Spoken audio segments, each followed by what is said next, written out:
and the characters were kind of established already.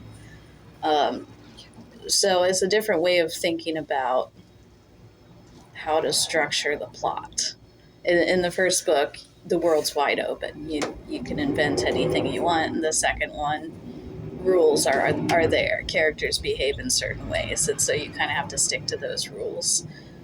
So it's finding ways to deepen the plot or expand the world without breaking any of those rules. And if you have to break a rule, providing some sort of feasible explanation. Right. Yeah. But yeah, you want to be true to what you establish in book one. You have to stick to the rules and the concept of the original material, but still build it. Right. And it's going to be a trilogy. So thinking about the story arc, not just in a single book, but across 3 books. How do you capture that middle part of the story arc, but still provide a complete and satisfying story for the reader in book 2?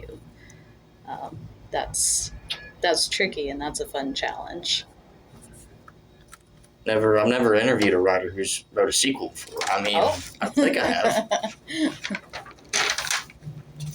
I enjoyed it. All right, last couple questions. Sure. Give me some really good stuff. What is the most prudent advice you can give to a writer? Keep going. A lot of people who want to be writers, they get that little voice in their head that says, oh, this is no good, and they stop. And they go back and they re-edit those 10 pages they wrote just over and over and over again. And what you really need to do is push through that. Don't even reread what you wrote. Keep writing until you have your full story. And then you can edit. So many people get stuck because they don't keep going. Okay, I'm listening. All right, fine. Uh-oh, did that hit home? No. Sorry. Or one thing. It's easier to edit a page with words on it than a blank page. Yeah. So true.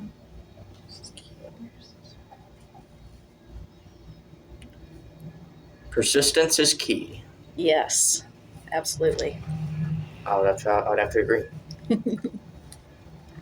All right, last question. Nothing too special. I know I read on your website that you've written short stories, you've written plays. Have you published any other stories, and where can I find them?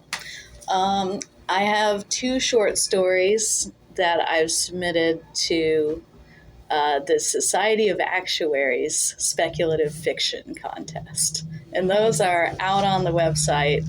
They're very short stories that are related to healthcare and futuristic views of healthcare. So those should be out on the Society of Actuaries website, which is weird that I'm sending anyone to that. That's awesome. Yeah, that's probably the only thing you can find that's actually out there in the world. Everything else is very safely hidden away. So you submitted a couple short stories and they accepted them. Is it like anthology, or you just? It's published on the website. Yeah, you could go click in on the specific story. And it's the Society of Actuary. Yeah. Okay. What does that word mean, actuary? That is my other career. That's we're basically accountants, but for the future. We use math and statistics to predict future money, basically. I believe you. Yeah. That's pretty interesting to me. I mean, not really a math person, but yeah. Just thinking about how money's changing. I mean. Yeah, well, and I'm a healthcare actuary, so I'm predicting future costs of healthcare and all the things that are changing in healthcare, all the new developments, but also all the regulations, how different things are being viewed and covered over time. It's difficult, but it's interesting.